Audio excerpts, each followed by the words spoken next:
Bienvenue sur le stand Réa Marine pour découvrir en exclusivité la grande nouveauté 2011. Il s'agit du Réa 730 Fishing, disponible en deux versions, inboard ou hors-bord. C'est à vous de choisir.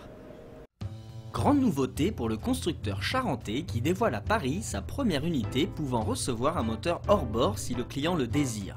Destiné à toucher de nouveaux plaisanciers, ce timonier de 7,30 m sur 3 m présente une carène de belle largeur et de nombreux atouts pour séduire. Bertrand d'Anglade, créateur et concepteur des bateaux Réa, nous présente ce nouveau concept. Il nous semble aujourd'hui très important de sortir un nouveau bateau de pêche, très pur, comme on l'appelle pur et dur, un vrai bateau de pêche, simple, très simplifié, pour avoir un prix très attractif. Parce que dans cette période de crise, il faut pouvoir accrocher, ouvrir un petit peu son éventail et avoir des bateaux à proposer à des prix quand même tout à fait, je dirais, dans la concurrence. Mais aujourd'hui, les clients qui venaient toujours nous voir au salon en disant « Ah monsieur, vous avez la Rolls du bateau de pêche, mais je ne peux pas me l'offrir », maintenant j'ai le produit pour eux parce que c'est un vrai Réa, avec la qualité des Réa, mais simplifié. Il n'y a pas d'option sur ce bateau, il y a un pack pour avoir un guindeau et une delphinière, mais c'est tout. Le but étant de pouvoir sortir un vrai Réa à un prix très attractif. Qu'il soit motorisé en inboard ou en hors-bord, le 730 Fishing présente une carène et des aménagements similaires. L'une des seules différences se situe au niveau du tableau arrière qui reçoit pour le hors-bord un bac moteur recouvert d'un caisson. Pour la version inboard, la poupe fermée accueille une commande de gaz secondaire, une trolling valve et une barre franche si besoin. L'autre différence se trouve sous le pont.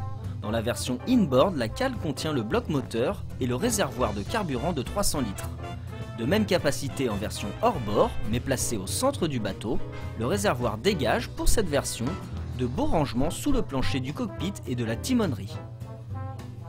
Pour le reste, l'aménagement présente deux sièges baquets aux assises relevables dans la cabine de pilotage, une glacière de 94 litres recouverte d'un coussin et dans la pointe avant, deux couchettes en V de 206 cm de long.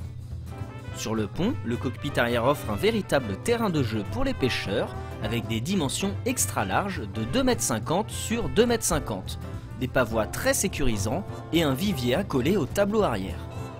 Notez que les passes avant sont aussi facilement empruntables avec leurs 48 cm de large. Dépourvu de finitions telles que des boiseries, un pont en teck et divers éléments de confort, le 730 Fishing est un bateau simplifié par rapport aux autres modèles de la marque. Il en résulte un prix attractif de 74 900 € avec un inboard de 200 chevaux Nani Diesel et de 51 500 € coque seule pour la version hors-bord pouvant être motorisée d'un 200 chevaux au maximum. Voilà un concept original qui semble plaire et auquel Réa ne nous avait pas habitués. Pour preuve, 20 bateaux sont déjà vendus.